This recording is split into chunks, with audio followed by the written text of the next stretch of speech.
Assalamualaikum warahmatullahi wabarakatuh.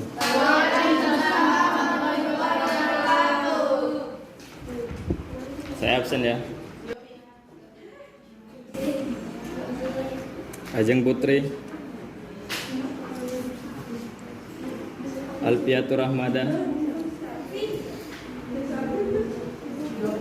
Ariela Aziza, Ayu Ati, Azlin Amelia, Dwi Mahruza, Dian Syahlum, ulang,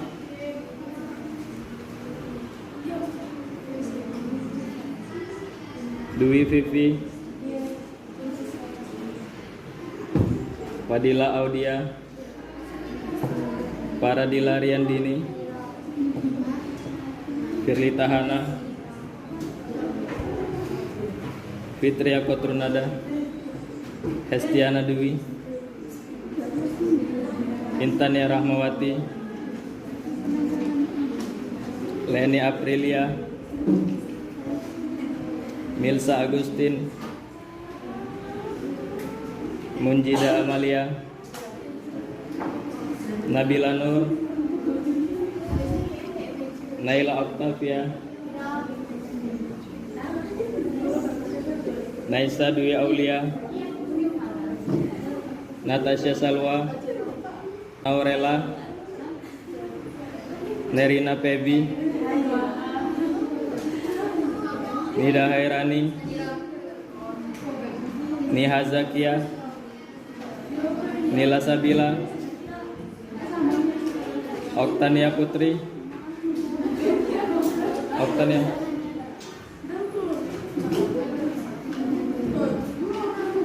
Putri Nur Hadi, Revalia Nabila,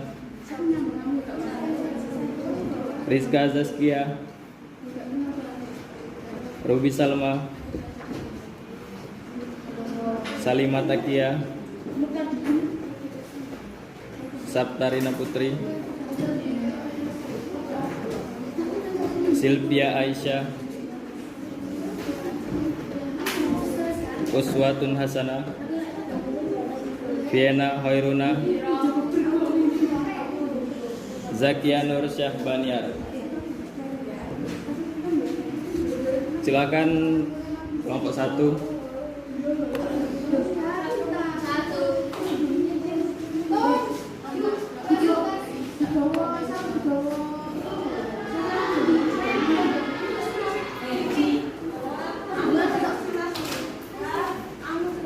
Kelompok lain sudah?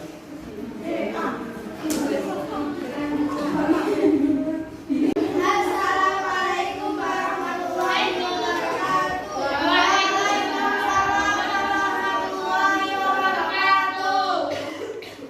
Kami dari kelompok 1 akan mempresentasikan tentang makna kandungan surat Al-Baqarah ayat 44 sampai 45. Yang berbunyi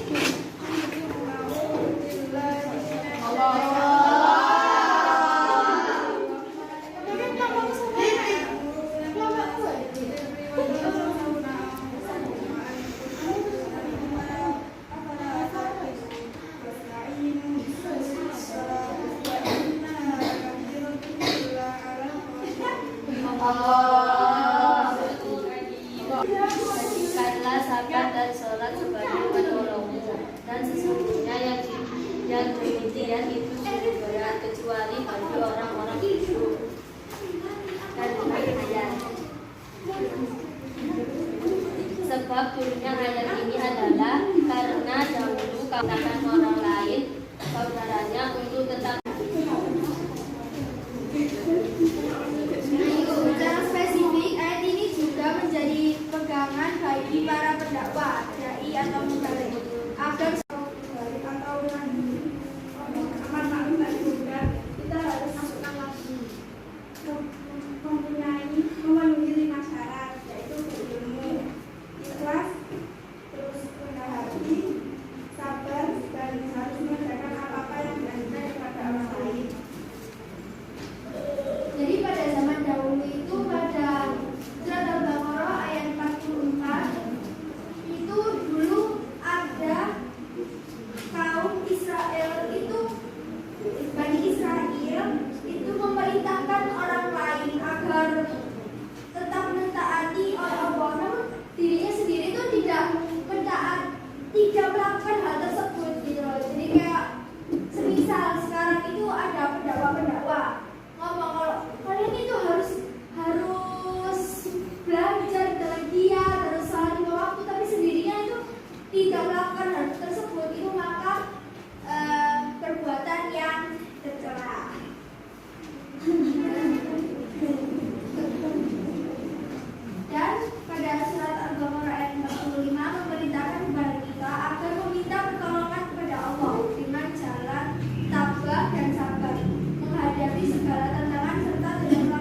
semuanya condong menaati Allah. Orang-orang yang taat bersikap tenang, tidak gegabah, sedangkan sebaliknya pelaku maksiat lebih bersikap marah dan itu kan berdoa kepada Allah sebenarnya.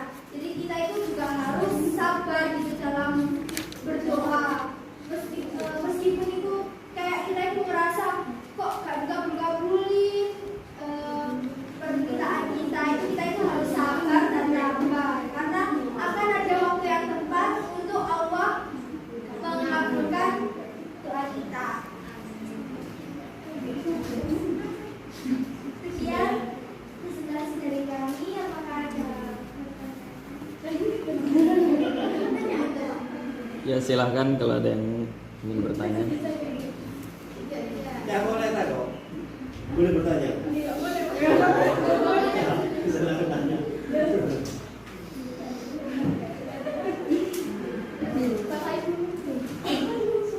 Ya kalau si pojok saya tak kok mau tanya? Oh enggak. Kalau begitu kami akhiri presentasi kali ini. Kurang lebihnya mohon maaf. Wassalamualaikum warahmatullahi wabarakatuh. Waalaikumsalam warahmatullahi wabarakatuh. Nah ini gak selaras artinya apa? Tidak bertanggung jawab. Tidak. Lebih tepatnya di dalam Al-Quran juga dijelaskan bahwa kanjeng Nabi itu menjelaskan tentang kaum munafik. Nah, kaum munafik itu bukan berarti kaum yang non muslim kafir saja, tidak, tapi orang-orang kafir beserta dia tidak mau mengakui keesaan Gusti Allah meskipun sudah terbukti bahwa mukjizat-mukjizat Allah itu ada. Namun harus dikandani, harus diterang nambah masih iki contoh masih kate nukono bahasa sampeyan ya. Marun wis enek bukti bahasa sama jenenge arani bahwa apa? Pas asli ini apa itu buju ini jadi nukono bahasa ternyata enggak tahu kauman. Padahal kan wis kok nombak bahasa. Nah, berarti apa? Nek arek ngomong ngono berarti dia salah satu kategori orang yang munafik. Wis ditukokno tapi sing ngomong guru. Harus dibuktikan. Paham ya? Itu penjelasan. Maka dari itu ketika ada sebuah perintah sama dikongkon ngiling itu ya mungkin introspeksi sendiri. Ayat nomor itu adalah ayat untuk menjelaskan bahwa sama dikongkon introspeksi, dikongkon ngiling anggota keluarganya semuanya. Ketika ada yang tidak melaksanakan perintah Gusti Allah. Itu pengertian ini ada. Untuk penggambaran besar contohnya ini bisa dicontohkan oleh Mas Hasbi. Contohnya yang lain itu seperti apa? Itu gambar kecil, pengertiannya dong. Masya Allah, bisa. Beri tepuk tangan dulu kepada kelompok satu. Kita masuk ke materi tentang kekeluargaan dari ayat Al-Baqarah ayat 44 dan 45. Silakan dibuka bukunya.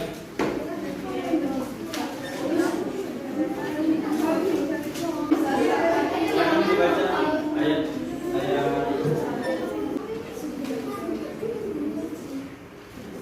baca terjemahnya.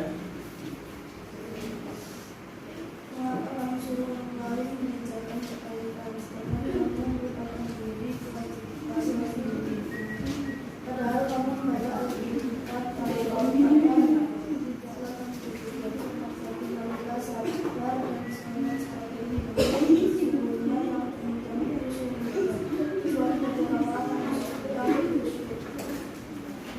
Silakan terjemah.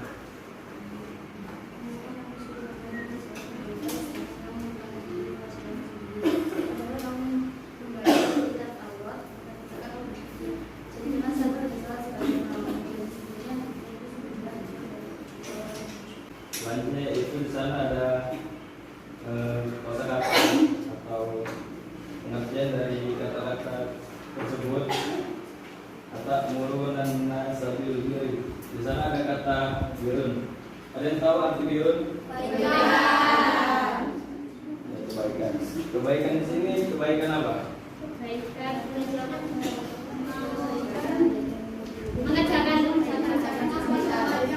Yang di sini maksudnya kebaikan dalam segala hal. Kebaikan di sini yaitu menyangkut dalam dunia maupun kebaikan akhirat atau dalam berinteraksi dengan orang lain. Kemudian para ulama berpendapat di sana ada 3 cakupan tentang kebaikan. Yang pertama, kebaikan dalam beribadah kepada Allah Subhanahu wa taala. Yang kedua, kebaikan dalam melayani keluarga. Ya, sesuai dengan judul kita. Kemudian yang ketiga, kebaikan dalam berinteraksi dengan orang lain. Kemudian di sana ada kata anfusakum. Anfusakum jamak dari kata apa? Nafsu. Ya. Yang itu artinya diri sendiri atau diri manusia. Kemudian wasta'inu bis-sabri. As-sabrun artinya apa? Sabar. Arti sabar apa? Pengertian sabar apa?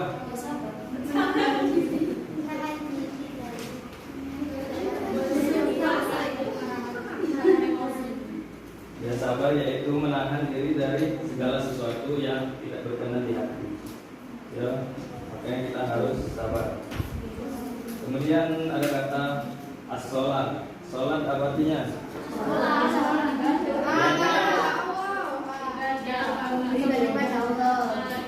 Yang pengertian sholat itu doa. Sholat yaitu segala ucapan dan perbuatan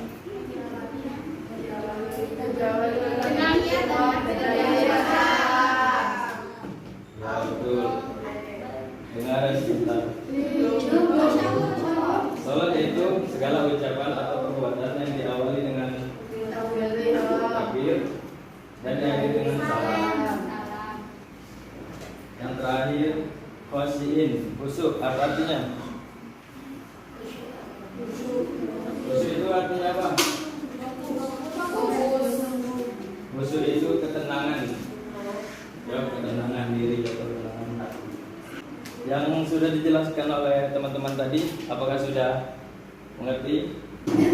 Kandungan yang pertama yaitu asbabun nuzul dari ayat ini, yaitu kecaman bagi para pemuka-pemuka agama Yahudi. Ya kecaman. Kecaman itu kayak sesuatu ancaman bagi mereka. Ayat ini diturunkan sebabnya yaitu kecaman bagi para pemuka-pemuka agama Yahudi yang seringkali memberi tuntutan, tetapi mereka malah sebaliknya tidak melakukan apa yang mereka ucapkan. Ya, kecaman bagi para pemuka-pemuka agama Yahudi yang seringkali memberi tuntutan, tetapi mereka malah sebaliknya tidak mengerjakan apa yang mereka ucapkan. Nah, itu tadi ciri-ciri orang. Ya. Kemudian yang kedua, Islam menuntut umatnya untuk apa? Islam menuntut umatnya untuk menyesuaikan apa yang mereka ucapkan dengan apa yang mereka ya. Islam menuntut umatnya untuk menyesuaikan apa yang mereka ucapkan dengan apa yang mereka ya perbuat. Makanya di situ diturunkan ayat Quran surah Al-Baqarah ayat 44. Kemudian yang ketiga, mengajarkan kebaikan tidak semudah mengucapkannya. Kemudian menjauhi larangan pun banyak sekali hambatannya. Makanya di sini Allah menyuruh kita untuk selalu apa? Selalu membekali diri dengan kesabaran dan doa. Ya. Allah Subhanahu wa taala memberitakan kepada kita bahwa sesungguhnya sabar dan sholat itu sungguh berat, kecuali bagi orang-orang yang khusyuk di sini tidak mencakup dalam hal sholat saja, tetapi dalam apa? Ya, dalam semua hal atau dalam segala aktivitas Adapun dalam sholat khusyuk di sini yaitu selalu menghadirkan keesaan Allah atau keagungan Allah dan selalu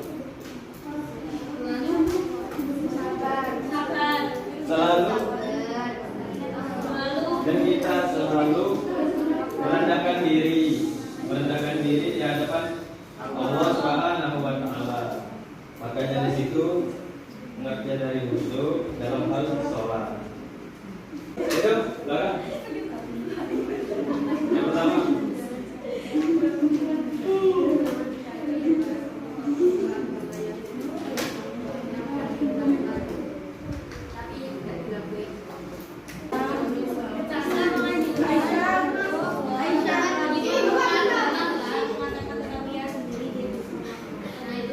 Ya, yang pertama kecaman bagi para pemuka agama Yahudi yang seringkali menuntut memerintah orang lain untuk mengerjakan kebaikan, tapi mereka Selanjutnya Pak, yang kedua. Ya benar.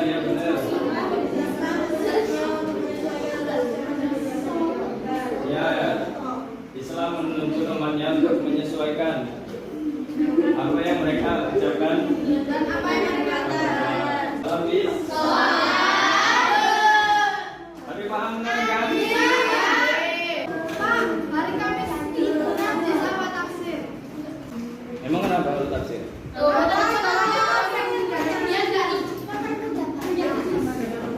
Baca doa.